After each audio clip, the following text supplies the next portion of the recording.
प्रीति प्रहसितापांग अमलकैरूप शोभितम् लसत् पंकज किंजल्क दुकूलं मृष्टकुंडलम्।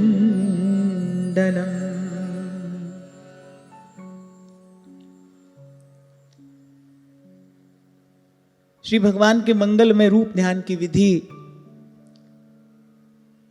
महादेव प्रचेताओं को बता रहे हैं। सुघड़ नासिका सुंदर भोहें मनमोहिनी दंत पंक्ति अमोल कपोल युक्त मनोहर मुखमंडल। और फिर महादेव ने कहा शोभाशाली समान कर्णयुगल। कल यहीं पर हमने चर्चा को विराम दिया था कि भगवान के इस रूप की विशेषता क्या है कि भगवान का जो ये रूप है ये सत्य चित्त आनंद स्वरूप है।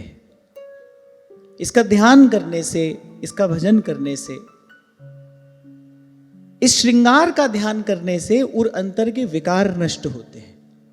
पुराणों में ऐसा वचन मिलता है कि जब श्री ठाकुर जी को श्रृंगार करा दिया जाता है फिर उनको दर्पण दिखाया जाता है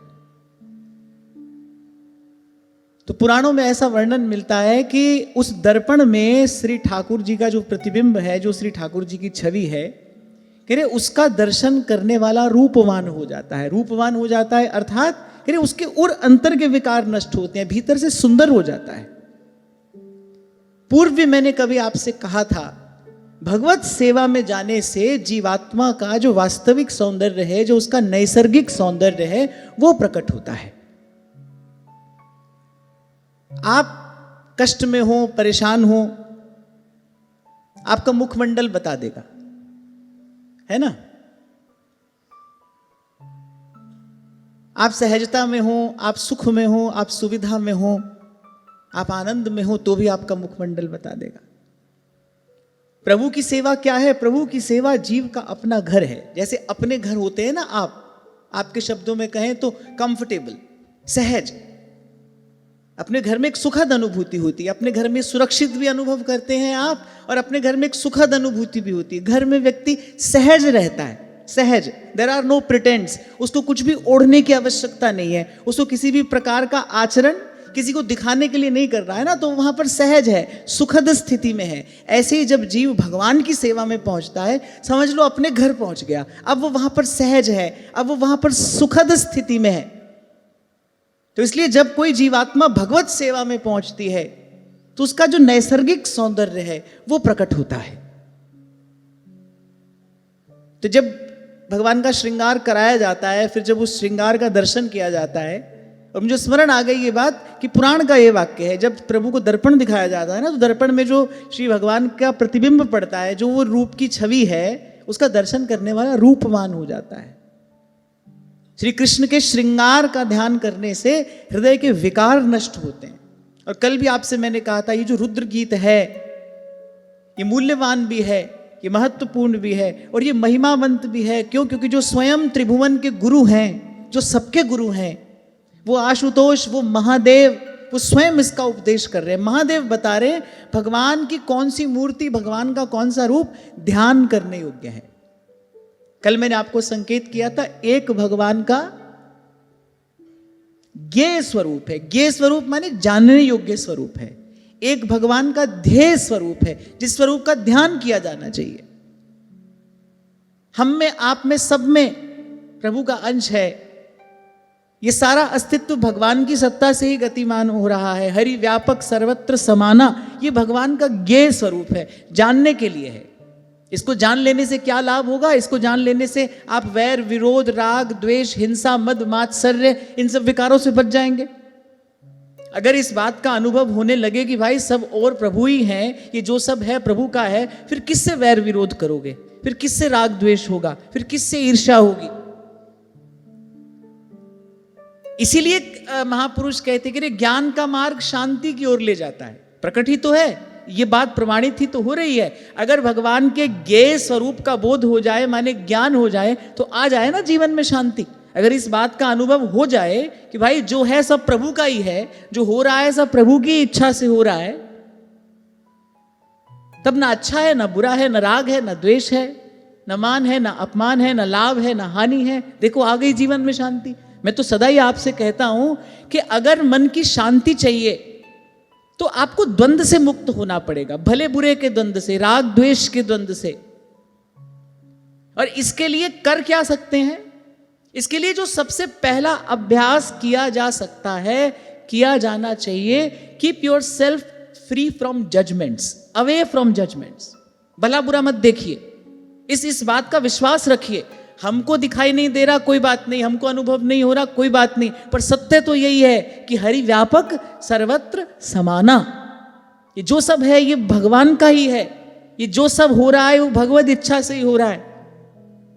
जो सदा आनंद में रहते हैं, जो इस स्तोत्र का उपदेश कर रहे हैं, वही ये रहस्य मां पार्वती से कहते हैं। बोले बिहसी महेश तब ज्ञानी मूढ़ न कोई। महादेव कहते हैं कि किसी को स्त्री पुरुष दिखाई पड़ता है, किसी को योग्य अयोग्य दिखाई पड़ता है, किसी को भला बुरा दिखाई पड़ता है।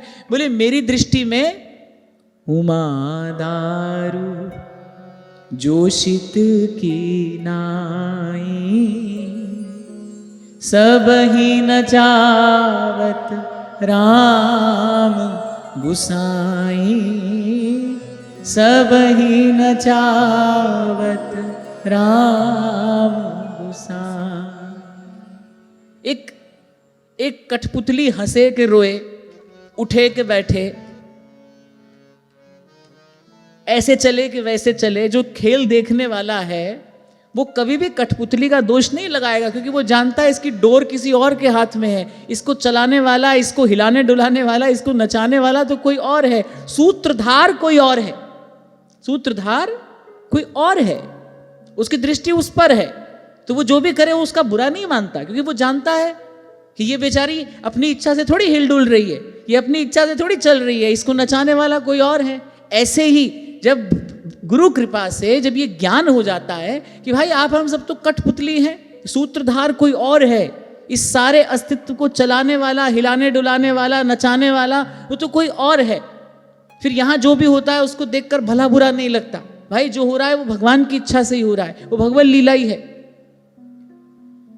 हाँ, लेकिन इस स्थिति का हमको अनुभव हो जाए उसके लिए पहला अभ्यास यही करना चाहिए, प्रयास करिए कि गुण दोष देखने से बचिए। भला बुरा दिख भी जाए तो उसका बहुत विचार मत करिए, उस विचार से वापस लौट आइए। एक बात आपको और बताता हूं, अगर किसी विचार में आप प्रवेश कर सकते हैं तो उस विचार से वापस भी लौटा जा सकता है। आप विचार करते करते कहीं किसी चिंतन में पहुंच गए, अरे जिस रास्ते पहुंचे हो, आप सड़क पर चल रहे हो, आपने गलत रास्ता ले लिया, थोड़ी दूर जाकर आपको पता चला भाई हम तो गलत मोड़ मुड़ गए, गलत रास्ते पर आ गए, अब उसी पर वापस चलकर तो सही मार्ग पर आओगे ना। ऐसे ही आप गलत विचार करते करते किसी गलत चिंतन में पहुंच गए, अब क्या करना है? विचार करते करते उस चिंतन में पहुंचे हो तो सद्विचार करते करते उस चिंतन से बाहर आ जाइए। और अगर इतनी युक्ति भी आप नहीं सीख सकते, फिर आपको संसार के द्वंद्व से कोई मुक्त नहीं कर सकता, ये तो आपको सीखना पड़ेगा। साधक यही तो करता है। कभी पहले आपसे मैंने शायद संकेत किया था, गीता में भगवान कहते हैं जिसको काम क्रोध आदि का वेग होता ही नहीं, क्या वो तपस्वी है? नहीं, भगवान कह रहे हैं जो इनके वेगों को सह लेता है वो तपस्वी है। कह रहे ये विकार तो आते हैं और अंत तक रहते हैं, कम या अधिक, पर ये अंत तक रहते हैं। हो सकता है किसी में मात्रा बहुत ही कम हो जाए, उसको बहुत ही कभी कभार किसी स्थिति में इस वेग को सहना पड़ता हो, और कोई बेचारा दिन रात इसी में लिप्त पड़ा हो। इतना भेद तो अवश्य हो सकता है, पर विकार रहता है। जब तक देह है, ये पंचभूत का देह है, तब तक विकार रहता है। इसीलिए आपसे कहा जाता है सावधानी ही साधना है। विचार करते करते हम किसी गलत चिंतन में पहुंच गए, तत्काल सावधान हुइए और फिर सद्विचार करते करते गुरुजनों ने आपको जो सिखाया है, समझाया है, सद्विचार करते करते उस चिंतन से लौट आइए। गीता में तो भगवान कहते हैं, एक ऐसी विधि बताते कि नया मन बनाया जा सकता है, और संत भी यही बात कहते कि ये मन मार जिवाइए, जियत ना आवे काज। लेकिन ये करेगा कौन? ये कौन करेगा, ये कौन कर पाएगा? कि जिसका विवेक जागृत होगा। और विवेक किसका जागृत होगा और किसका जागृत रहेगा? बिनु सतसंग विवेक न होई,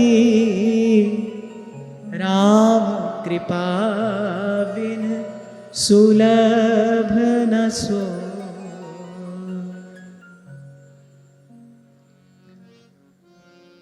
तो भगवान की सेवा में पहुंच जाने पर वो जो जीवात्मा है उसका नैसर्गिक सौंदर्य प्रकट होता है। जीव सहज हो जाता है, द्वंद्व मुक्त हो जाता है, शांत हो जाता है, विमल हो जाता है, निर्मल हो जाता है।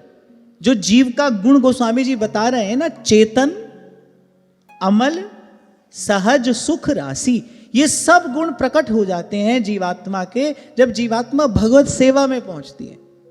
सबसे पहले तो चेतन, चेतन का विपरीत क्या हुआ? जड़। चेतन का विपरीत जड़ हुआ ना। चेतन हुआ माने सारी जड़ता दूर हो गई। जब प्रभु की सेवा में पहुंचा, वैसे भी प्रभु की सेवा में हम रहें और अगर ईमानदारी से श्री जी की सेवा में रहें तो जड़ता कहां आने पाती है? शयन के बाद सोएंगे, तुम इस विचार के साथ, इस भाव के साथ सोएंगे, भाई मंगला से पहले उठना है। मैं तो कई बार आपसे कहता ही हूं, श्री जी की कोई अष्टयाम सेवा करे तो भाई उसको तो कमर सीधी करने का भी समय नहीं मिलता। अगर कोई सच में अष्टयाम सेवा करे, मंगला से शयन पर्यंत की सेवा हो, उसके पास समय नहीं है किसी भी बात का विचार करने का, किसी भी प्रकार का चिंतन करने का। कभी कभी मैं विचार करता हूं कैसी अद्भुत सेवा पद्धति हमारे महाप्रभु जी ने हमको दी। सेवा में लग जाओ, सुमिरन होता ही रहेगा, सहज ही सुमिरन होता रहेगा। श्री जी की कृपा से कुछ वर्ष तक रहने का अवसर मिला श्री जी की सेवा में, अष्टयाम सेवा में। तो उस अनुभव से मैं आपको कह रहा हूं, अष्टयाम सेवा हो फिर तो भाई कोई और विचार करने का आपके पास समय ही नहीं, मन कहीं जा ही नहीं सकता। 24 घंटा कम पड़ते हैं उसमें। अगर सेवा करनी हो तो 24 घंटा कम है और एक व्यक्ति के वश की बात नहीं है। शंभू जी सुबह निकलते थे मोटरसाइकिल पर अपना झोला टांग कर,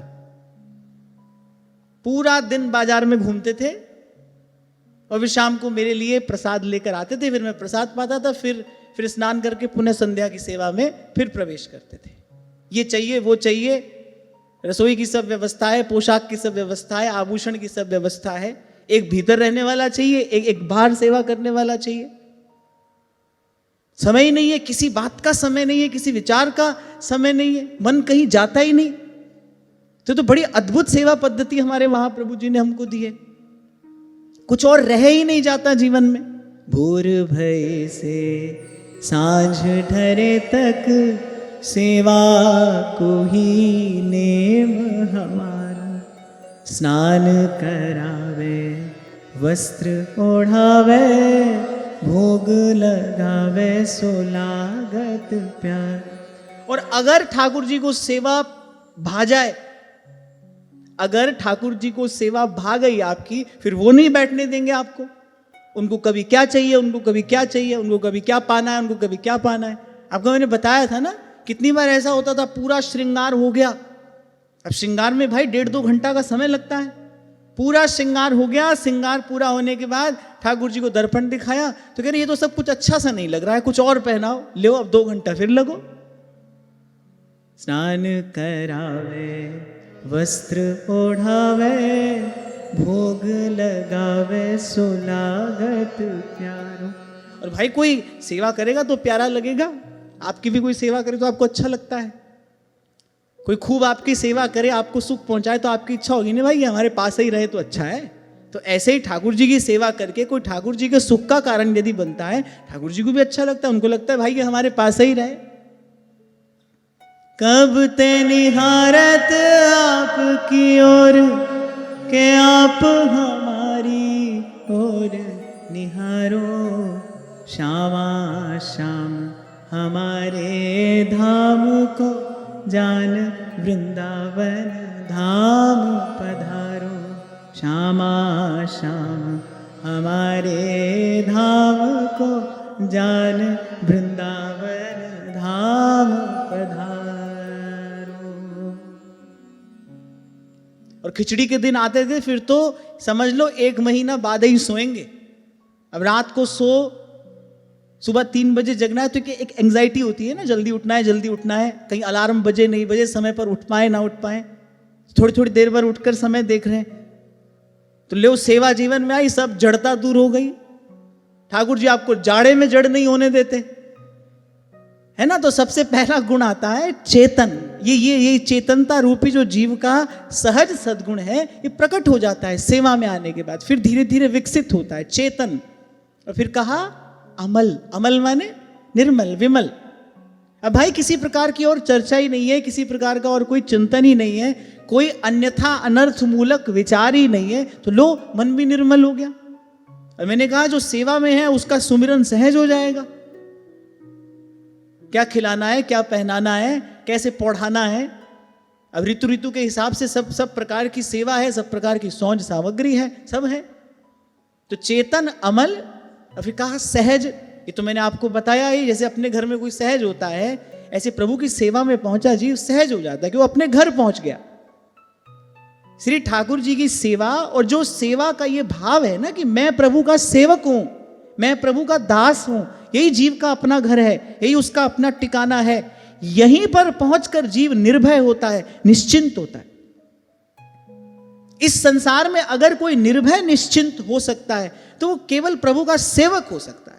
तेरे सेवक को पौ किछ नाही, जमुना आवे नेरे, मेरे राम राय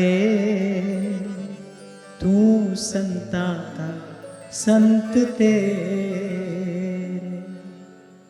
जो तेरे रंग राते स्वामी, जो तेरे रंग राते स्वामी, जो तेरे रंग राते स्वामी, जो तेरे रंग राते स्वामी, जन्म मरण दुख नासा तिनका, जन्म मरण दुख नासा, तेरी बख्शना मेटे कोई, तेरी बख्शना मिटे कोई, तेरी बख्शना मेटे कोई, तेरी बख्शना मिटे कोई, सतगुरु का दिलासा, सतगुरु का दिलासा, मेरे राम राय तू संता का संत तेरे, मेरे राम राय तू संता का संत तेरे, तेरे सेवक को पौ किछ नाही, तेरे सेवक को पौ किछ नाही, तेरे सेवक को पौ किछ नाही, तेरे सेवक को पौ किछ नाही, जमुना आवे नेरे, जमुना आवे नेरे, मेरे राम राय तू संता का संत तेरे, मेरे राम राय तू संता का संत तेरे।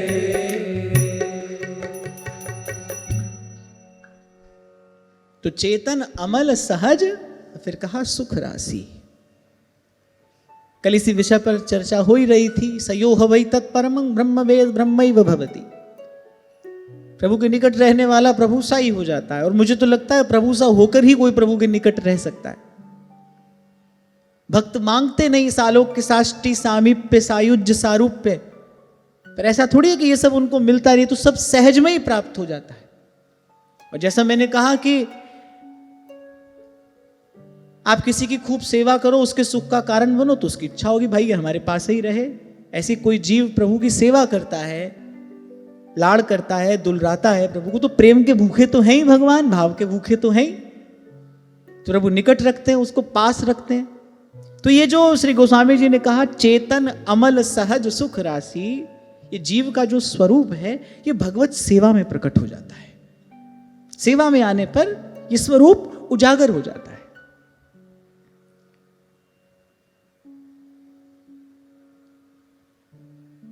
तो आगे प्रभु कह रहे हैं प्रीति प्रहसितापांग अमल कई रूप शोभितम लसत पंकज किंजल्क दुकूलम मृष्ट कुंडलम।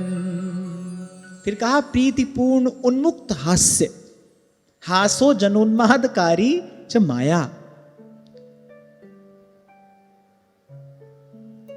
वैसे तो बुद्ध जनों ने कहा है भगवान के हास में भगवान की माया का निवास है, पर कौन सी माया? ये त्रिगुणात्मिका जड़ माया नहीं, ये तो भगवान के हास का ध्यान करने से निवृत्त होती है। भगवान की वो जो स्वजन मोहिनी माया है, जिससे भगवान अपने जनों को मोहित करते हैं, या ऐसे सरल शब्दों में कहें जिससे प्रभु किसी को अपना बनाते हैं, मोहित करके, जीव को मोहित करके अपना बनाते हैं, अपनी उस स्वजन मोहिनी माया से मोह कर किसी को अपना बना लेते हैं। वो माया कहाँ रहती है? वो भगवान के उस उन्मुक्त हास में रहती है। छीन ले हंस के सबका ये मन, सखीरी मेरो राधा रमन। छीन ले हंस के सबका ये मन, सखीरी मेरो राधा रमन। सही तो है, ऐसा ही तो करते हैं। हंस कर ही तो किसी का चित्त चुरा लेते हैं प्रभु, मुस्का कर ही तो किसी का चित्त चुरा लेते हैं। और श्री कृष्ण का तो सबसे बड़ा शस्त्र उनकी मुस्कान ही है। सुनाया था ना मैंने आपको, अंगराज कर्ण ने ये बात कही, बोले अर्जुन के चलाए एक एक दिव्यास्त्र का उत्तर मेरे पास में है। जब तक मेरे हाथ में ये मेरा विजय धनुष है, तब तक किसी भी प्रकार से अर्जुन मुझसे जीत नहीं सकता, मुझे पराजित नहीं कर सकता। और ये सत्य है, भगवान को शस्त्र त्याग कराना पड़ा कर्ण से। जब तक उसके हाथ में उसका विजय धनुष है, तब तक सूर्यपुत्र को कोई पराजित नहीं कर सकता। कर्ण ने कहा अर्जुन के एक एक दिव्यास्त्र का उत्तर मेरे पास में है। कहते लेकिन जब सारथी के स्थान पर बैठे केशव मुस्कुरा देते हैं ना, अरे उस समय सब मंत्र भूल जाता हूं मैं।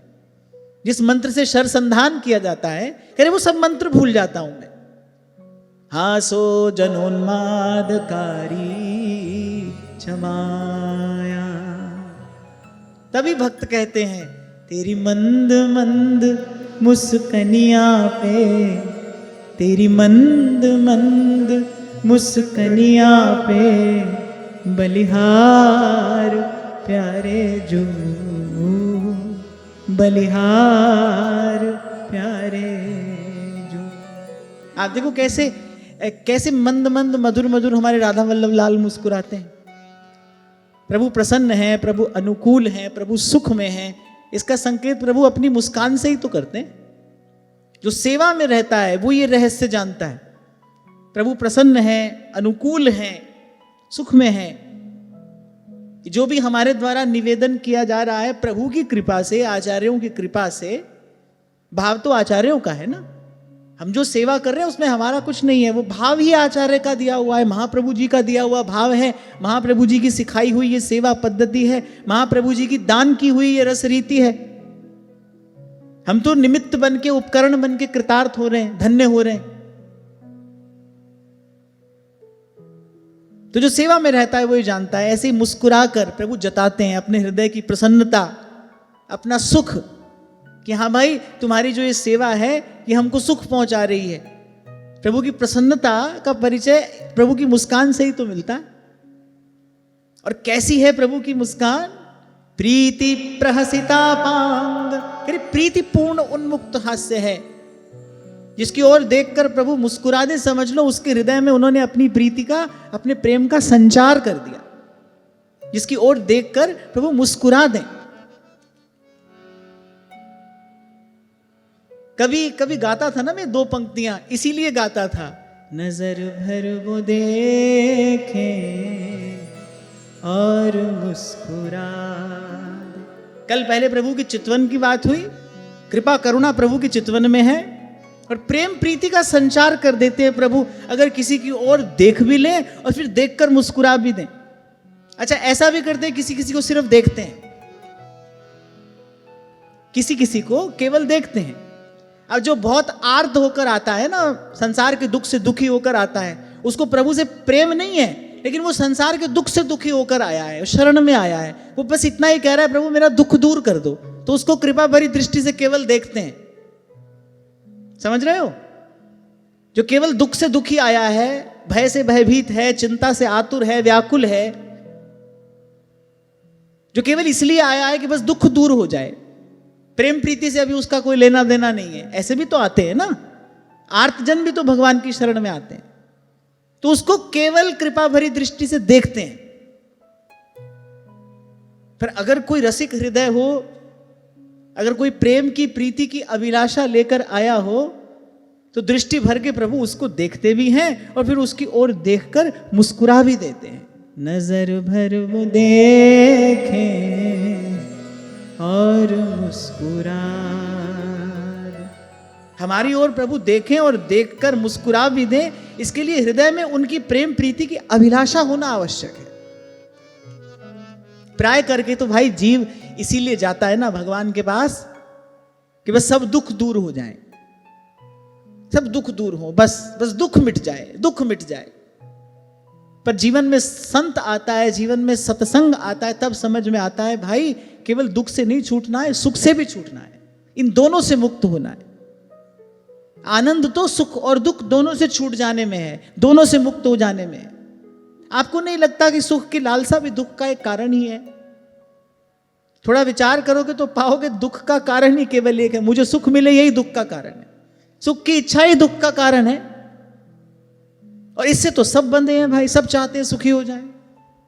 भजन भी करते हैं ठाकुर जी का तो हम सशर्त करते हैं, घर अच्छा रहे, परिवार अच्छा रहे, व्यापार अच्छा रहे, बस हमारे सब बच्चे स्वस्थ रहें। ये आजकल लोग कह देते हैं बोले बस ये सब सेट रहें अपने काम में, फिर हम आराम से भजन करें। तो दिस इज सो कंडीशनल, ये तो सशर्त भजन है। तो मूल में क्या है? मूल में क्या है? मूल में केवल अपने सुख की कामना ही है। और याद रखना, सुख की कामना से यदि भगवान का भजन किया, भगवान का भजन व्यर्थ तो जाता नहीं। भगवान की उपासना तो अमोघ है, उसका फल तो अवश्य मिलता है। केवल दुख से बचने के लिए यदि भगवान का भजन किया तो दुख से तो बच जाओगे, लेकिन जैसे ही दुख दूर होगा ऐसे भगवान का भजन भी छूट जाएगा, ऐसे ही भगवान का भजन भी छूट जाएगा। इसीलिए जो लोग बार बार ये कहते हैं ना, घर में बड़ी प्रतिकूलता है, संसार में बड़ी प्रतिकूलता है, ये कष्ट है, वो कष्ट है, मन करता है सब छोड़कर वृंदावन आ जाएं और भजन करें, तो मैं तो नहीं कहता कि कभी इस स्थिति में सब छोड़कर आना चाहिए, क्योंकि केवल दुख से भागकर ही तो आप आ रहे हो। जैसे ही दुख दूर होगा, आप देखो वो जो भजन में आवेश आपको लग रहा है ना हमारा है, वो भी सब समाप्त हो जाएगा। दुख छूटते ही वो भजन भी छूट जाएगा, दुख मिटते ही वो भजन का भाव भी शिथिल पड़ जाएगा।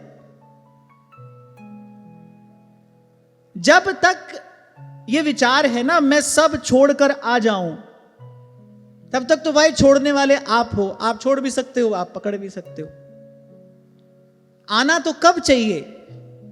जब हृदय में केवल प्रेम की प्रीति की अभिलाषा हो, और जिसके हृदय में केवल प्रेम प्रीति की अभिलाषा है उसको कुछ छोड़ने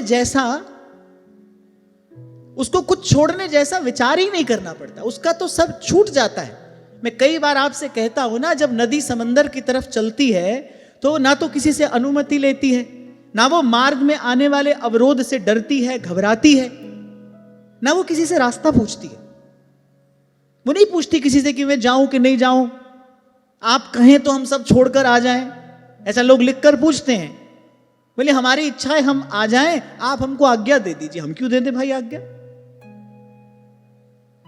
ये कोई आज्ञा लेके करने वाला काम है? अरे यहां तो कब कोई छोड़कर आ जाता है उसको पता भी नहीं चलता। ये एक कार्य ऐसा है, ये तो हो जाता है, किया नहीं जाता। और जब तक आप कर रहे हो तब तक सावधान।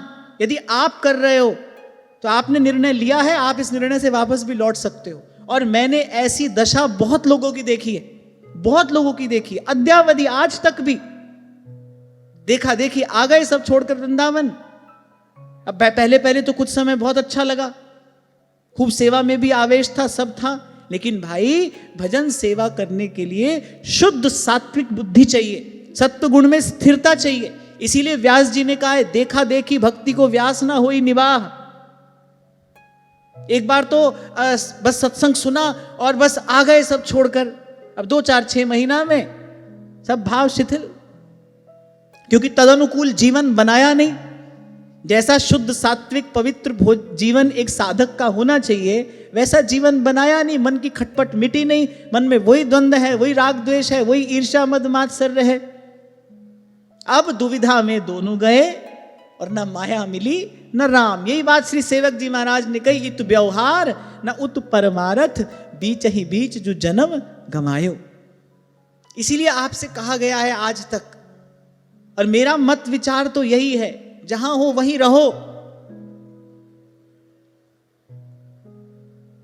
किसी प्रतिकूलता के भय से, डर से ऐसे बचकर भागकर आने का कोई लाभ नहीं है।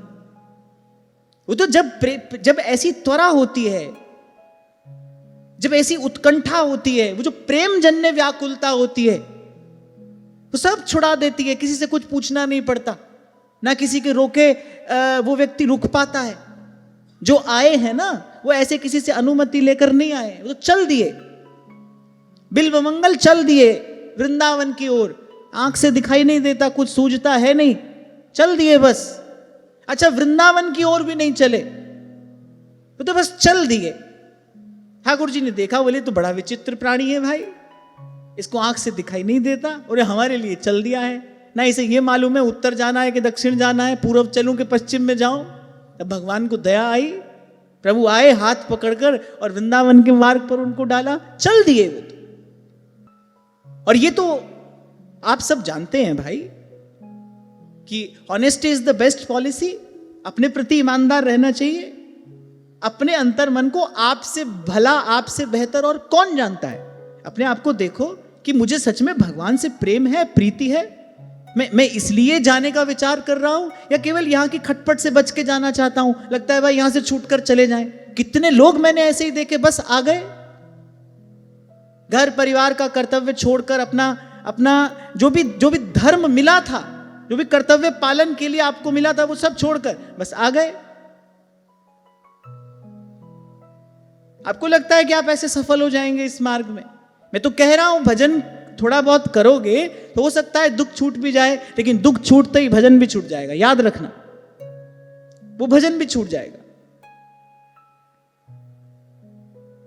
मैं तो कहता हूं ये निर्णय आप लो ही मत, ये निर्णय प्रभु पर छोड़ो। भक्तों ने तो यही कहा है, किया है और हमको भी सिखाया है, जो करावे सोई करना, जो करावे सोई करना, नानक दास तेरी सरना, प्रभु डोरी हाथ तुम्हारे, प्रभु डोरी हाथ तुम्हारे, प्रभु डोरी हाथ तुम्हारे। अरे मैं तो कहता हूं ऐसे भी मोटी बुद्धि से भी इसका विचार करो कि मान लो ठाकुर जी की इच्छा हो जाए आपको कहीं रखने की, वृंदावन रखने की, तो कोई रोक लेगा?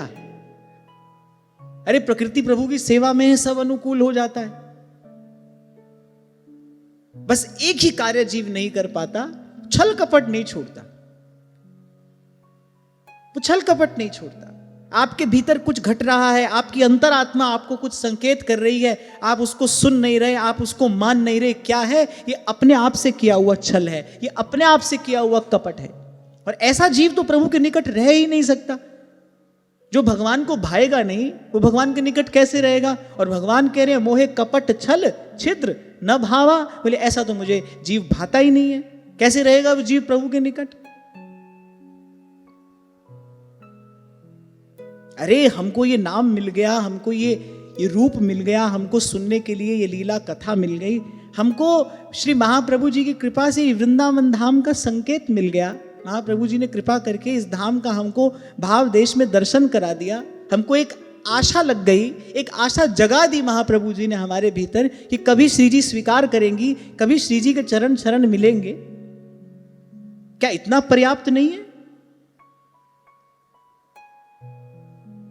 मैं तो ये कहकर आगे बढ़ूंगा, ये आग्रह नहीं होना चाहिए कि प्रभु हमको यहां रखें कि वहां रखें। बस एक ये भाव होना चाहिए, ये एक विनती होनी चाहिए, एक निवेदन होना चाहिए, प्रभु जहां रखें बस अपनी सेवा में रखें। दीक्षा भी होती है तो मैं यही बात कहता हूं कि भाई दीक्षा के बाद कोई भी जीवन का दिन सत्संग सेवा सुमिरन के बिना नहीं जाना चाहिए। बस कहीं भी रहो आप, प्रभु से भी यही भाव कहना चाहिए। कहने की आवश्यकता नहीं है, तो मन की बात जानते ही हैं, पर कहना भी हो बस केवल इतनी बात कहिए, प्रभु जहां रखिए अपनी सेवा में रखिए। हमारे महाप्रभु जी का सिद्धांत तो यही है, यत्र यत्र मम जन्म कर्म भीर नारकेथ परमे पदेथवा राधिका रति निकुंज मंडली तत्र तत्र हृदि में विराजता। वो आया था ना पिछले सत्र में एक पत्र, वो एक व्यक्ति बेचारा देखो बिलबिला रहा है, बोले पता नहीं कौन से महाराज की कथा सुनती है मेरी पत्नी, बोले ना बच्चों को भोजन देती है, मैं सुबह ऑफिस जाता हूं तो मुझे भी खाना नहीं देती, बोले पूरा घर अस्त व्यस्त हो गया है, बोले पता नहीं कौन सा सत्संग सुनती है, बस मुझे तो केवल भजन करना है। और मेरा मन ऐसा कर रहा है उस महाराज का कचूमर निकाल दूं, ले बताओ। ये सोचो कौन सा भजन है, इससे कहां पर पहुंचोगे? ये क्या है? ये केवल बच के भागना है। और मैं बता रहा हूं आपको, बहुत लोग हैं ऐसे, उनको भजन से प्रयोजन नहीं है, उनको सब छोड़ देने से प्रयोजन है। अगर सब छोड़ कर यहां पर आ जाए, सब छोड़कर, अपने छुड़ाए छूटता हो तो छोड़ लो। आपको एक उदाहरण दिया था ना मैंने, छोटा सा पत्थर पहाड़ के नीचे से उठाकर पहाड़ पर मारो, एक बार नहीं लाख बार मारो, पहाड़ हट जाएगा, हिल जाएगा उस छोटे से पत्थर से।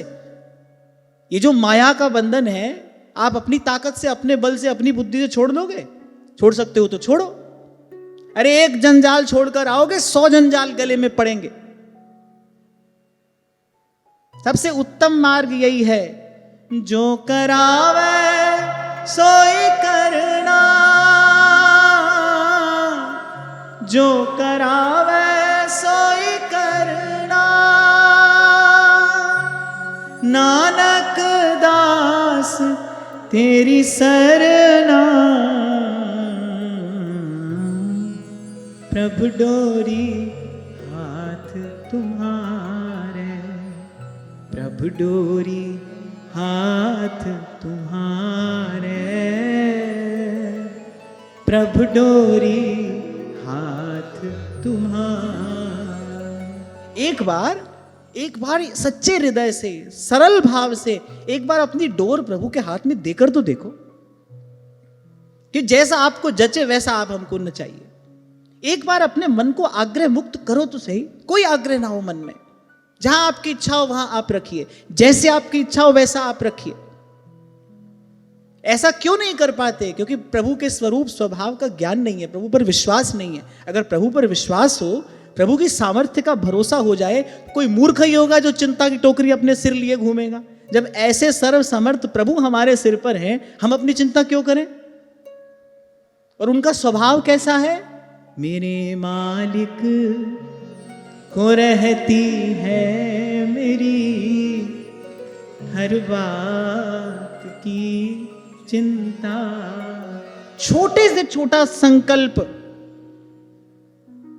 अपने भक्त के उर अंतर का छोटे से छोटा संकल्प प्रभु पढ़ते हैं और उसको पूरा करते हैं। मैं छाती ठोक कर यह बात यहां से कह रहा हूं। मुझे ये बात कहने के लिए किसी और वचन प्रमाण की आवश्यकता नहीं, क्योंकि ये अपने जीवन का प्रमाण है। छोटे से छोटा संकल्प, छोटी से छोटी इच्छा अपने भक्त के मन की प्रभु पूर्ण करते। साधारण से साधारण वस्तु की इच्छा भी यदि हो जाए कभी, तो प्रभु उसको भी पूरा करते। तो उचित ही कहा है किसी ने, मेरे मालिक को रहती है मेरी हर बात की चिंता। शायद कोरोना के दिनों की बात है, जब अभी लॉकडाउन था, तो हम लोग रात को एक बार तटीय स्थान जा रहे थे। मन में इच्छा हुई कि चलो महाराज जी का दर्शन करके आते हैं। तो ये बालक मेरे साथ था, हम 3-4 लोग थे, हम जा रहे थे। तो मैंने मार्ग में इसको ऐसे ही कहा, ऐसे आपको एक उदाहरण दे रहा हूं। ऐसे मार्ग में मैंने इसको कहा, मैंने कहा कि मुझे ना कुल्हड़ में चाय पीने का मन कर रहा है। रात का समय था, 9 बज रहे होंगे, है ना। ये कुल्हड़ में चाय पीने का मन कर रहा है। अब तो लॉकडाउन था।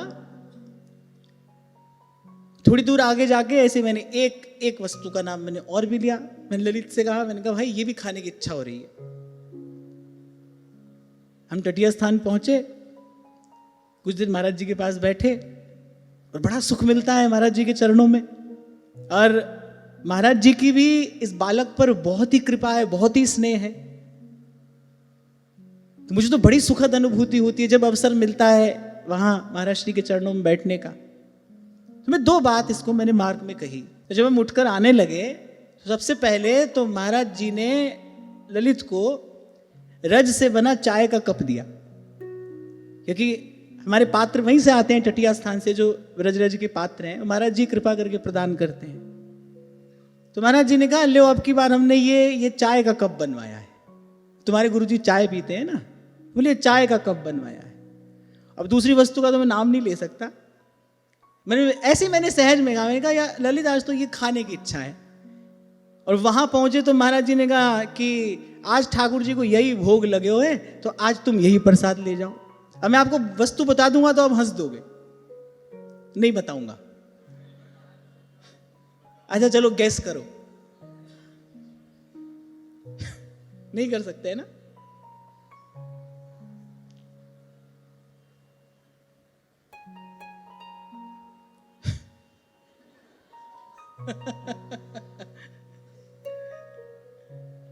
बता दो शंभू जी, आप आश्चर्य कर जाओगे वहां से वस्तु कैसे मिल गई। अरे शास्त्र पुराण की बात तो जोर से बता देते हो। ये तो बड़ी साधारण सी बात पूछी मैंने, गैस करके बताओ।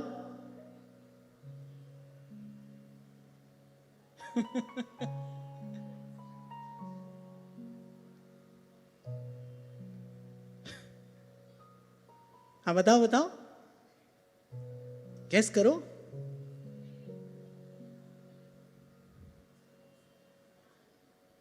अरे समोसा तो मंदिर में खूब भोग लगता है। समोसा तो ठाकुर जी खूब खाते हैं। और समोसा खाने की ऐसी मेरी कोई विशेष इच्छा भी नहीं होती। चलो जो भी वस्तु थी,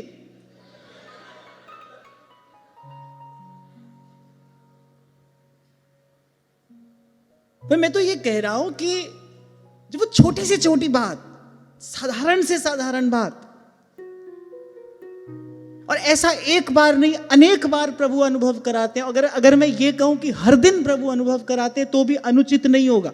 हर दिन प्रभु अनुभव कराते हैं। इसीलिए मैं आपको सदा कहता हूं भाई, प्रभु सदा संग भी हैं और प्रभु सदा सहाय भी हैं। एक बार ईमानदारी से, सीधे सरल भाव से एक बार ये डोर प्रभु के हाथ में आप दे दो। एक बार आप अपने उर अंतर को सब प्रकार के प्रश्नों से, संशयों से, किंतु परंतु से मुक्त कर दो। जैसे आपकी इच्छा हो वैसा आप करिए। किसी प्रकार का विचार मन में ना हो, किसी प्रकार की दुविधा मन में ना हो। अरे सर्व समर्थ स्वामी की चरण शरण में है हम। अरे अपनी बुद्धि से इतना विचार करते हैं, दुख से बच जाते हैं क्या? क्या जीवन में कष्ट नहीं आता? क्या मुसीबत में नहीं पड़ते? अपनी बुद्धि से व्यक्ति लाख अपने आप को बचाने का प्रयास करता है, पर क्या कष्ट नहीं आता? क्या दुख में नहीं पड़ता? अपने ही लिए निर्णय पर क्या कभी पछताना नहीं पड़ता है जीवन में? सब तो होता है, और अधिकतर तो यही होता है। एक बार संतों की बात सुनकर, गुरुजनों की बात मानकर कि भाई ऐसे हैं प्रभु, जाको मीत साजन है समिया, इस जन को काहे की कमिया, हो जाकी प्रीत गोविंद स्यों लागी, हो जाकी प्रीत गोविंद स्यों लागी, दुख दर्द भ्रम ताका भागी। द्रौपदी तो बेचारी इस विचार में पड़ी है कि अब होगा क्या? बस अब दुर्वासा आए संध्या करके, 10,000 शिष्य साथ में हैं और मेरे यहाँ एक दाना भी नहीं है। मैं भी भोजन कर चुकी हूं और द्रौपदी जी के भोजन करने के बाद वो पात्र उस दिन कुछ प्रदान नहीं करता। अक्षय पात्र है यूं तो उनके पास, लेकिन कब तक वो पात्र अन्न प्रदान करता है? जब तक द्रौपदी भोजन न कर लें। द्रौपदी भोजन कर ले उसके बाद पात्र कुछ नहीं प्रदान करता, वो अगले दिन ही कुछ देगा। ऐसी व्यवस्था है, ऐसी मर्यादा है। मैं भी भोजन कर चुकी और ये आए दुर्वासा, और अब होगा क्या? और भक्त की दौड़ कहां तक होती है? वो करेगा क्या? वो करता क्या है? उसको तो इस बात की सुध भी नहीं, द्रौपदी को इस बात की सुध भी नहीं है कि मैं द्वारिकाधीश का स्मरण कर रही हूं। इसको सहज स्मरण कहते हैं। जब स्मरण आपका स्वभाव हो जाए, अगर कोई कभी कभी कोई वृत्ति ऐसी आपके स्वभाव में उतरती है, आप ही कर रहे हैं, आपको ही खबर नहीं होती, आपके द्वारा वो हो जाता है। ऐसे ही जब सुमिरन सहज हो जाता है ना, तो करने वाले कोई विचार नहीं रहता कि मैं सुमिरन कर रहा हूं, उससे सुमिरन हो रहा है, उसका स्वभाव हो गया। द्रौपदी को भी पता नहीं चला, और कब उसने हे द्वारिकाधीश, हे गोविंद, अब क्या करूं, और ऐसे गोविंद का स्मरण कर लिया और वहां द्वार खटखटा दिया ठाकुर जी ने। आप कहां से आ गए?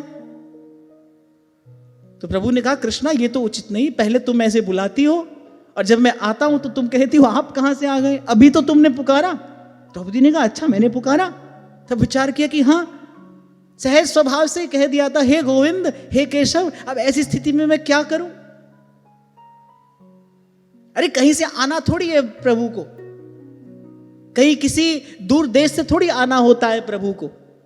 हृदयेश्वर हरि हृदय बिहारी, हृदयेश्वर हरि हृदय बिहारी, मोर मुकुट पीतांबर धारी, बिनती सुनिए नाथ हमारी, बिनती सुनिए नाथ हमारी। खैर मैंने तो छोटी सी बात आपको केवल इसलिए कही कि जो अपने जीवन में घटता है उसके लिए किसी दूसरे प्रमाण की आवश्यकता नहीं होती। जो प्रत्यक्ष हो उसको अनुमान की आवश्यकता नहीं है। ऐसे ही तो जीवन का प्रत्यक्ष अनुभव है।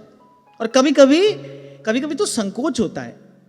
मैं अपनी बात कह रहा हूं, कभी कभी ऐसे मन में कोई भाव आता है और प्रभु सामने से व्यवस्था करते हैं, फिर मन में संकोच होता है कि हम जैसे प्रभु की क्या सेवा करेंगे, हम जैसे प्रभु को क्या सुख पहुंचाएंगे। हम तो केवल प्रभु के श्रम का ही कारण बनते हैं। हम तो आज तक केवल प्रभु के श्रम का ही कारण बने हैं। मन की दौड़ रुकी नहीं, मन की दौड़ रुकी नहीं। और प्रभु का स्वभाव ऐसा है, जाको मीत साजन है समिया। अंत में महाराज कहते, जहां का सब किछ ताका हुई, नानक ताको सदा सुख होई। नानक ताको सदा सुख हो।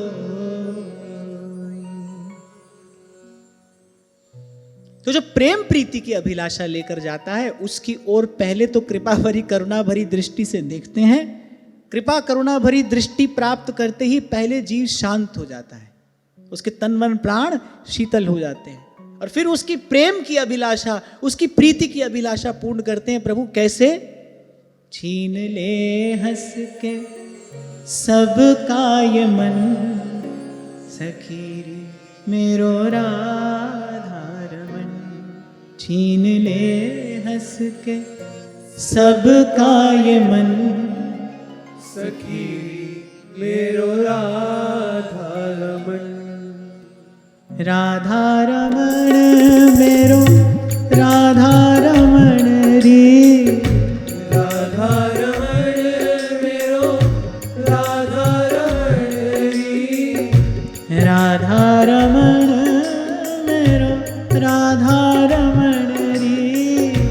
राधा रमण मेरो राधा रमण री। मेरो राधा रमण रे। राधा रमण री। मेरो राधा रमण रे। मेरो राधा रमण री। वाके जादू, वाके जादू, वाके जादू भरे दो नयन, सखीरी मेरो राधा रमन। वाके जादू भरे दो नयन, सखीरी मेरो राधा रमन। छीन ले हंस के सबका यमन, सखीरी मेरो राधा रमन। छीन ले हंस के सबका ये मन, सखी मेरो राधा रमन।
और श्री महादेव भी कुछ ऐसी ही छवि का वर्णन कर रहे हैं। कह रहे तिरछी चितवन, काली काली घुंघराली अलकें, मुखड़े को देख के जो चंदा ल जाए। मुखड़े को देख के जो चंदा ल जाए। घुंघरारी लट पे घटाएं वारी जाए। घुंघरारी लट पे घटाए वारी जाए। घटाएं वारी जाए। घटाए वारी जाए। ओ घटाएं वारी जाए। घटाए वारी जाए। वाके जादू, वाके जादू, वाके जादू भरे दो नयन, सखीरी मेरो राधा रमन। वाके जादू भरे दो नयन, सखीरी मेरो राधा रमन। छीन ले हंस के सबका यमन, सखीरी मेरो राधा रमन। छीन ले हंस के सबका ये मन, सखी मेरो राधा रमन। लेकिन कैसी वस्तु छीनने की इच्छा होती है? बड़ी सुंदर हो, सरस हो, मधुर हो, उत्तमोत्तम गुणों से युक्त हो, ऐसी वस्तु ही तो किसी से छीनने की इच्छा होगी। कूड़ा कचरा छीनने की इच्छा थोड़ी होती है। कैसा मन छीनने की इच्छा होती है प्रभु की? निर्मल मन, समर्पित मन, सरल भाव स्फुरित होते हो जिसमें, बालक का सा मन। आप देखो बालक का स्वभाव कैसे होता है।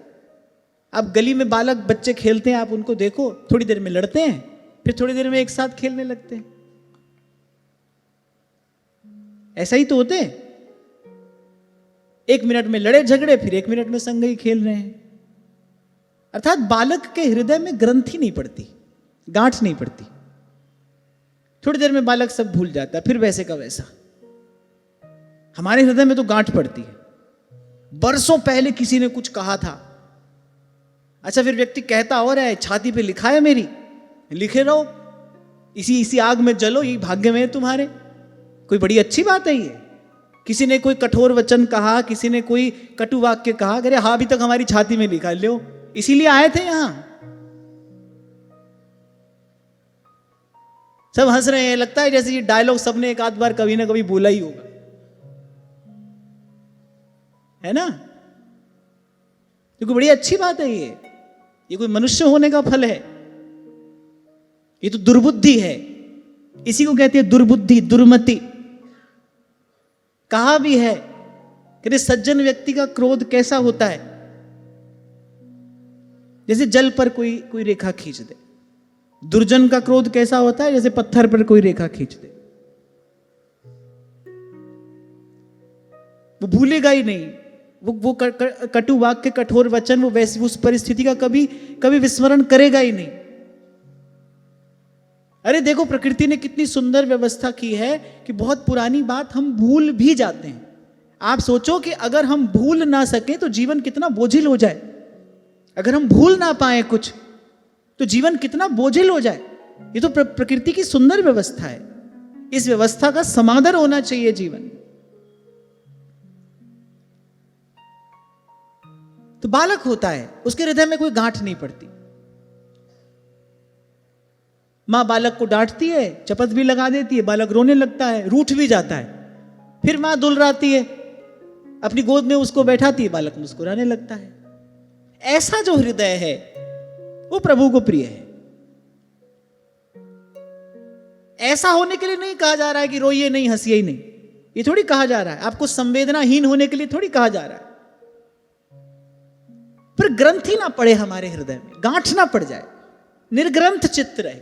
कोई बात नहीं, काल का प्रवाह है, सुख दुख भी आएगा, भली बुरी परिस्थिति भी आएगी।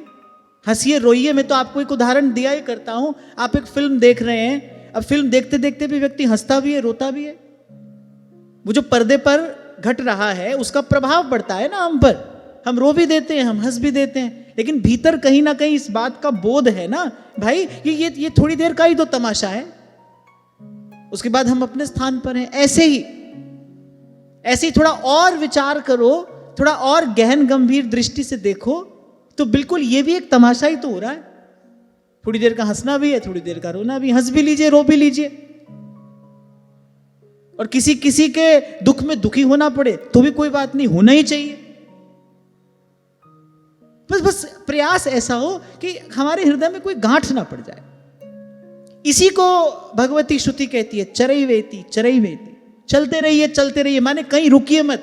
हम विचार से रुक जाते हैं, कहीं हम भाव से कहीं रुक जाते हैं। और मैं फिर कह रहा हूं, ये जीवन तभी तक स्वच्छ, पवित्र और निर्मल है जब तक गतिमान है, जब तक प्रवाहमान है।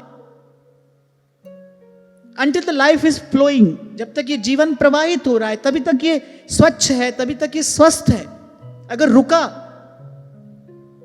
तो रुका हुआ जल, आप देखो गांव में जहां छोटे छोटे तालाब बन जाते हैं, जल रुक जाता है, वहां से कोई कलश भरकर देवता का अभिषेक नहीं करता, कर नहीं सकता। भगवान की पूजा के लिए तो बहता हुआ जल चाहिए, वही निर्मल माना जाता है। जो रुका हुआ जल है उसमें तो भैंस बकरी नहाते हैं, है ना? गांव में आप जाकर देखो, भैंस नहा रही होती है उस रुके हुए जल में। तो अगर आपका भी जीवन रुक गया, और कैसे रुक जाता है, बंध गए किसी के साथ, किसी ने कोई बात कही, वहां बंध गए, हमारे साथ कुछ घटना घटी, हम वहां बंध गए, हम वहां से मुक्त हो ही नहीं पा रहे हैं। और इसका परिणाम क्या होता है? जैसे रुके हुए पानी में विकार उत्पन्न होता है, रुके हुए पानी से दुर्गंध आने लगती है, ऐसे जीवन भी जब रुक जाता है ना, फिर उससे दुर्गंध आने लगती है, तन मन अस्वस्थ हो जाता है। एंजाइटी, डिप्रेशन, ये ऐसे ऐसे जो रोग आए हैं, किस कारण से आए हैं? हमने देखा, मुझे अवसर मिला इससे पहले की पीढ़ी के साथ भी कुछ समय रहने का, तो वो लोग ऐसे नहीं थे, वो लोग ऐसे नहीं थे। घटना घटी, कोई बात नहीं, फिर आगे बढ़े, फिर आगे बढ़े। कितनी विपरीत परिस्थितियों का उन्होंने सामना किया विभाजन के समय। मैं तो कभी कभी विचार करता हूं कि जब देश का विभाजन हुआ, कितनी कठोर, कितनी प्रतिकूल, कितनी विपरीत परिस्थितियों का उन्होंने सामना किया, फिर भी अपने आप को संभाले रखा, फिर अपने परिवार को बनाया, पहले परिवार को बचाया, फिर बनाया, फिर उसको संभाला। और आज देखो, जरा सी कोई कठिनाई, जरा सी कोई प्रतिकूलता आ जाए, अरे एग्जाम में बच्चा फेल हो जाए तो वो आत्महत्या का विचार करने लगता है। सरकार को ऐसी व्यवस्था करनी पड़ी है, भाई किसी को फेल करो ही मत। ये कौन सी परीक्षा हुई? पता है बच्चे को फेल तो कोई हो ही नहीं सकता। आप ये देखो कैसे मानव मन दुर्बल, विकृत होता जा रहा है। ये सारे रोग, ये सारी परेशानियां कहां से आ रहे हैं? बस छोटी सी बात कही हुई, वहीं रुक गए, वहीं अटक गए। इतना दुर्बल मन है, वो आगे वहां से बढ़ ही नहीं पाता है। Life is stagnant and that's why stinking, दुर्गंध आती है जीवन से। फिर अरे हमारे साथ कुछ हुआ, भाई हमने भी किया होगा कभी किसी के साथ, उसका उत्तर ही मिला है हमको। अब नया प्रश्न खड़ा मत करिए, जो घटा है उसको उत्तर बनाइए, नया प्रश्न नहीं। मैं ये कहना चाह रहा हूं, आपके साथ कोई घटना घटी, आपका किसी ने अपमान किया है, आपका किसी ने अनादर किया है, आपको किसी ने दुर्वचन कहे हैं, कटु वाक्य कहा है, अरे ये तो पहले के किसी प्रश्न का उत्तर था, वो प्रश्न जो आपने खड़ा किया था। अब इसको नया प्रश्न मत बनाओ। इससे मुक्त होना है, इससे स्वतंत्र होना है, इस बेड़ी में बंधे नहीं रहना है। तो खैर, मैं तो ये कह रहा था, बालक के समान मन हो, कोई बात नहीं, कोई घटना घटी, हंस भी लिए, रो भी लिए, पर भीतर कहीं बस वही प्रभु के आश्रित हैं, प्रभु के सहारे हैं। ऐसा थोड़ी है कि भक्त हंसता रोता नहीं, ऐसा थोड़ी होता है। द्रौपदी को भी क्रोध आया जब उसके साथ ऐसी घटना घटी, उसने आकर महल के द्वार बंद कर लिए। कितने दिन तक उन्होंने द्वार नहीं खोला, जब तक श्री कृष्ण नहीं आ गए, जब तक द्वारिकाधीश नहीं आए। बड़े क्रोध में थी, बड़ी वेदना में थी, बड़ी पीड़ा में थी। तो भक्त भी हंसता है, रोता है, सुख में हंसता है, दुख में रोता है, और प्रतिकूलता में कभी कभी घबराता भी है, सब है। लेकिन कहीं भीतर से जैसे बच्चे को माँ का आश्रय होता है ना, ऐसे उसको अपने प्रभु का आश्रय है, उसको अपने प्रभु का सहारा है। वो आश्रय, वो सहारा बना रहे बस। जैसे समुद्र अपने तल पर कितना गंभीर, कितना शांत होता है, अपने तल पे समुद्र कितना गंभीर है, बड़ी नीरव शांति होती है समुद्र के तल पर। और वहां ऊपरी सतह पर एक क्षण के लिए भी शांति नहीं है। एक क्षण भी ऐसा नहीं होता जब लहर ना उठती हो। वहां उठी रही है लहर। जीवन भी ऐसा ही है, ऊपरी सतह पर लहर उठती रहे, खूब उठती रहे, कभी कम कभी अधिक, कभी बड़ी ऊंची ऊंची लहरें उठती हैं। लेकिन वो जो तल है जीवन का, जो हमारा मूल है, वहां एक शांति हो, वहां एक स्थिरता हो, वहां पर एक निश्चिंतता हो। वो स्थिरता, वो शांति, वो निश्चिंतता भगवत विश्वास से ही संभव है। प्रभु हैं, हमारे संग हैं, हमारे सहाय हैं, मेरे सर पर सर्व समर्थ स्वामी हैं, मैं प्रभु की चरण शरण में हूं। ये इस भाव में कभी अभाव नहीं आना चाहिए। इस भाव का अभाव ना हो जीवन में। ऐसा मन हो, ऐसा भोला भाला सीधा सरल सच्चा मन हो, तो वे छीन लेते हैं श्री कृष्ण। इसीलिए तो सुबह से शाम तक मंदिर में खड़े, कोई पूछो इतना परिश्रम क्यों कर रहे हो आप, सुबह से शाम तक आप खड़े हैं यहां, आप तो अंतर्यामी हो, आप चाहो तो उर अंतर से भी उत्तर दे सकते हो। आपको कृपा करने के लिए कुछ ऐसी विशेष प्रकार की व्यवस्था करने की आवश्यकता थोड़ी है। क्यों खड़े हैं आप? ठाकुर जी ऐसे किसी मन के लिए खड़े रहते हैं। कभी कभी कोई ऐसा मन आ जाता है, छीन ले हंस के, हंसकर उस मन को, उस चित्त को छीन लेते हैं, अपना बना लेते हैं।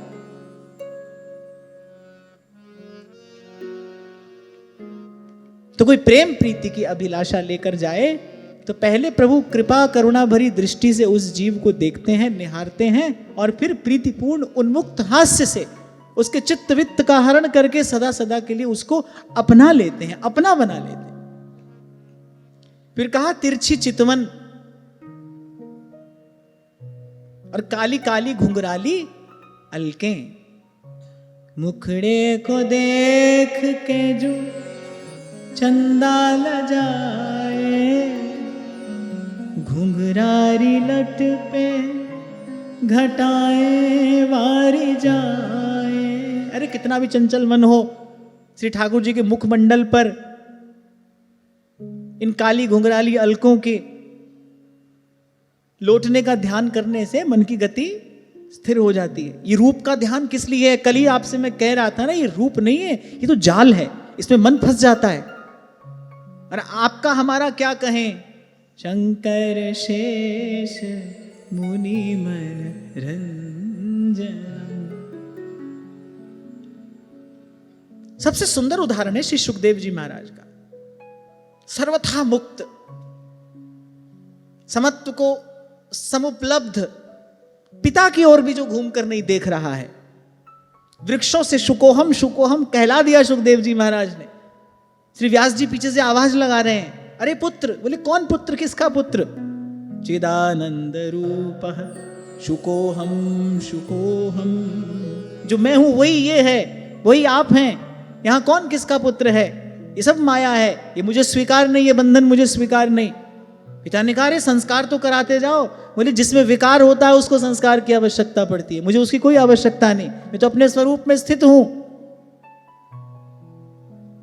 आखिर ऐसा क्या है श्री कृष्ण के रूप में कि बस केवल कान में उस श्लोक का एक चतुष्पाद पढ़ा, बरहा पीडम नटवर वपहु कर्णयो कर्णिकारम, और वो जो उन्मुक्त थे, सर्वथा उन्मुक्त सुखदेव, वो उन्मत्त हो गए, एक उन्मत्त हो गया, बंध गए सदा सदा के लिए श्री कृष्ण की उस रूप माधुरी से, उस रज्जू से बंध गए, मतवाले हो गए, बावले हो गए। सुखदेव जी महाराज पीछे पीछे दौड़े, पिता की ओर भी घूमकर नहीं देखा, और वो जो गा रहे हैं ये श्लोक उनके पीछे पीछे दौड़े। किसकी रचना है, क्या गा रहे हो, और गाओ, कुछ और कहो। कर्णयो कर्णिकारम, बस वो जो रूप था वो हृदय में प्रकाशित हो गया और स्वीकार किया, कृष्णात् परं किमपि तत्त्वमहं न जाने। इसीलिए कल आपसे कह रहा था, भाई सुंदर तो एक श्री कृष्ण है, यहां तो जो सुंदर है ना वो तो पता नहीं कितने दोषों से भरा है। कभी लोग सुंदर मुख की उपमा देते हैं किससे? चंद्रमा से। कभी टेलीस्कोप से चंद्रमा देखो, ना भी देखो दूर से भी दिखाई तो पड़ता है। चंद्रमा में वो जो सब दाग धब्बे से दिखाई पड़ते हैं, ऐसे आप दूर से भी देख सकते हो, और टेलीस्कोप से जाकर देखो तो आधी बात झूठी लगेगी, और यान में बैठ के चंद्रमा पे उतर जाओ फिर तो बोले सब झूठ है, ये तो दूर से ही ऐसा दिखाई पड़ रहा है, यहां आने पर तो ऐसा कुछ भी नहीं है। बिल्कुल संसार का रूप यही है। दूर से देखा, आहा हा, थोड़ा सा निकट गए, लेकिन ऐसी बात तो नहीं है, और कुछ दिन साथ रह लिए तो लो सब हवा निकल जाएगी इतने समय में। बस इतना ही खेल है यहाँ का, इस तमाशे में इतनी जान है, बस इतने दिन, 2 दिन 4 दिन, ज्यादा लगा लो 6 महीना 1 साल। यही बात तो श्री गुरुदेव ने श्री सहजोबाई जी से कही, सहजो तनक सुहाग को, तनक माने थोड़ी देर के इस सुख के लिए, सहजो तनक सुहाग को, तेने कहा गुथायो शीस, तो सिंगार कर रही है। गुरुदेव को अच्छा नहीं लगा, बोले इस हार्ड मास के देह को सजाना, बोले सहजो तनक सुहाग को, तेने कहा गुथायो शीस, जाना है रहना नहीं। एक बात पक्की है, आपकी हमारी पुस्तक में कुछ भी पक्का हो ना हो, एक बात पक्की है, जाना है रहना नहीं, मरना बिस्वाबीस। एक बात पक्की है, जाना है, और एक बात बिल्कुल भी पक्की नहीं, कब जाना है। अच्छा चलो इतनी बात पक्की हो ना कि भाई जाना है और अब जाना है, तब भी मौज मस्ती कर लो। पर जाना है और कब जाना है ये पता नहीं, ना जाने इस श्वास का फिर आवन हो न हो, कब जाना है ये पता नहीं। अच्छा पहले लोग कहते थे तो ऐसा नहीं लगता था, अब लगता है। एक आध बार इन्होंने कहा, पूछा बोले आप तैयार हो गए आ जाए, मैंने कहा तैयार हो गए। फिर मुझे अपने आप से पूछा मैंने, तो क्या हम तैयार होते हैं क्या? फिर लगा हाँ भाई थोड़ा बहुत तैयार तो होते ही हैं। नहीं होना चाहिए। क्यों होना चाहिए? किसके लिए होना चाहिए? और फिर वैसे भी प्रभु का रूप ऐसा है, जब ये कहा ना कि सोना मैनू सोना करसी सोना मेरा ठाकर, जहां से आज चर्चा आरंभ हुई कि दर्पण में कोई प्रभु को रूप दिखाकर प्रभु के उस छवि छटा का प्रसाद पाए, तो प्रभु उसको रूपवान बना देते हैं। कहां से? इस हाड़ चाम के देह से नहीं, उसको सद्गुणों से सजाते हैं प्रभु, उसका सद्गुणों से श्रृंगार करते हैं प्रभु। और प्रभु के रूप दर्शन का प्रसाद तो वैसे भी क्या है, जग सो भयो फिरे बैरागी, वृंदावन रस में अनुरागी, जग सो भयो फिरे बैरागी, वृंदावन रस में अनुरागी।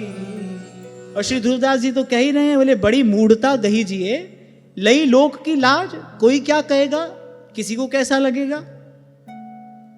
हमने कहा भाई बहुत हुआ, अब जैसे हैं भाई वैसे ही हैं आप सबके सामने, बहुत हुआ। और फिर देख रहा हूं मैं धाम की कृपा, कहा है रसिकों ने, रज छाड़े रज पाइए, रज पाए रज जाए, रज सो रज ही पिछाट ले, रज सो रसिक कहा। इसीलिए आपको कह रहा था सीधे सच्चे मार्ग पर चलो, प्रभु की इच्छा से सही समय आने पर सब होगा। पहली बात तो प्रभु की इच्छा से जो होगा वो सही होगा, और सही समय आने पर सब होगा, सहज में होगा, आपको कुछ नहीं करना है, छूट जाने दीजिए बस, आप मत छोड़िए। जब ये छूट जाए, जब आपको लगे कि अब जीवन में इसकी कोई आवश्यकता नहीं है, अब जीवन में इसका कोई स्थान नहीं है, व्यर्थ की वस्तु आप घर में भी नहीं रखते, जिस वस्तु का कोई उपयोग ना हो, समझदार व्यक्ति तो नहीं रखता। कुछ लोग तो ऐसे होते हैं, उनका घर कम कबाड़ खाना ज्यादा होता है, 50-50 साल पुरानी वस्तु अपनी अलमारी में छिपा छिपा कर रखते हैं। समझदार व्यक्ति ऐसा होता है। बहुत अधिक संग्रह नहीं होना चाहिए इस जीवन में। तो अनावश्यक वस्तु तो भाई घर में भी नहीं रखते। फल आता है, फल आप लेते हैं, छिलका साथ के साथ कूड़ेदान में डाल देते हैं, क्योंकि वो अनावश्यक है, उसकी कोई उपयोगिता नहीं है, कोई सार्थकता नहीं है। ऐसे ही जब ये जितना भी विषय विलास है, जब आपको अनुपयोगी लगे, अच्छा इसकी निंदा भी ना हो, एक बात और मुझे कहनी है, इसकी निंदा भी ना हो, और हमने त्याग दिया तो हम बहुत बड़े त्यागी हो गए, ऐसी भावना तो बिल्कुल भी ना हो। हमको भाई अब इसकी आवश्यकता नहीं है बस। राजा मानसिंह कुंभन दास जी को रत्न जटित दर्पण दे रहे हैं। अच्छा, वो रत्न जटित दर्पण विशेष रूप से देना प्रयोजन नहीं था। जब श्री कुंभन दास जी को देखा ना कि घर में दर्पण नहीं है, जल से भरे पात्र में देखकर तिलक लगा रहे हैं, तो भाई अब तो वो तो राजा हैं, उनके पास तो अगर दर्पण होगा तो भाई स्वर्ण का मणिजटित दर्पण ही होगा।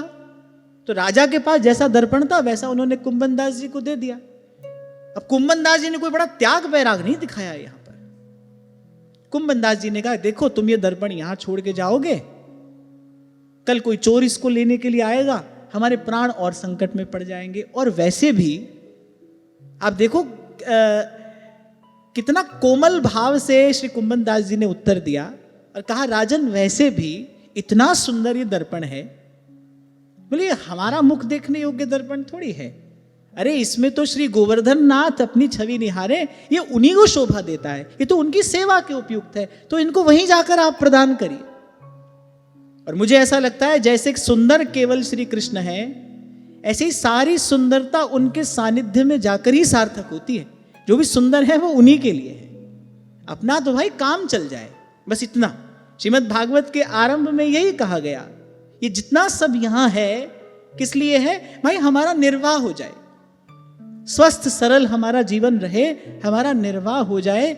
और जिस कार्य के लिए आए हैं संसार में, तत्व जिज्ञासा, वो जो जानने की इच्छा है, वो जो प्रभु से मिलने की इच्छा है, प्रभु को पाने की इच्छा है, वो जिज्ञासा, वो अभिलाषा, वो इच्छा हमको प्राप्त हो जाए, बस इतना। इतना ही प्रयोजन है, इससे अधिक नहीं। जैसे आपको उदाहरण दिया ना मैंने, जैसे दाल में नमक, ये सबकी आवश्यकता है, पर कितनी है? इतनी है, इतना ही रहे। अनुपात ना बिगड़ जाए, अनुपात बिगड़ेगा तो स्वाद बिगड़ेगा। और मैं तो एक और बात भी कहता हूं, दाल में नमक कम हो कोई बात नहीं, चुटकी भर और डाल लो, पर अधिक पड़ जाए उसको लौटाना संभव नहीं है, फिर तो दाल बिगड़ती है। ऐसे जितना हम ले रहे हैं कम ले ले चलेगा, आवश्यकता पड़े थोड़ा और ले लें, पर अधिक लिया, संग्रह किया, तो फिर तो लोभ के जाल में फंसना पड़ेगा। और लोभ है सर्व पाप को मूल। ध्यान रखना, संसार की प्रत्येक वस्तु का यह स्वभाव है, जैसे ही आप संग्रह की दृष्टि से, संग्रह के भाव से उसको छुओगे, वो भी अपनी प्रतिक्रिया देगी। अब गैया को प्यार से रोटी खिलाने जाओ तो गैया आशीर्वाद देगी। अब गैया को मारने दौड़ोगे तो उसकी ओर से भी तो कोई प्रतिक्रिया आएगी ना। ऐसे ही कोई भी वस्तु आप जब संग्रह की दृष्टि से उसके पास जाते हो ना, जब आप संग्रह करने के लिए जाते हो तो वस्तु प्रसन्न नहीं होती, वो अप्रसन्न हो जाती है। फिर वो क्या करती है? वो प्रतिक्रिया देती है। कैसी प्रतिक्रिया देती है? वो आपको लोभ में डालती है। जिस भी वस्तु का संग्रह करोगे उसका लोभ बढ़ता चला जाएगा। ध्यान रखना, वो धन हो, कुछ भी हो। इसलिए कम हो चलेगा, कम पड़ जाएगा और ले लेंगे। भगवान का भंडार अखूट है, कोई कमी थोड़ी है यहां पर। और कम से कम जो इस रीति से, इस नीति से जीवन यापन कर रहा है, प्रभु के होते उसको तो कोई कमी नहीं पड़ सकती। माया को सब जग भजे, माधो भजे न को, जो कदापि माधो भजे, माया चेरी हो, माया चेरी हो। आज की वार्ता यहीं श्री जी के चरणों में निवेदन करते हैं। महाराज श्री के चरणों में प्रणाम। आप सबके हृदय स्थित प्रभु को, भाव प्रभु को नमन।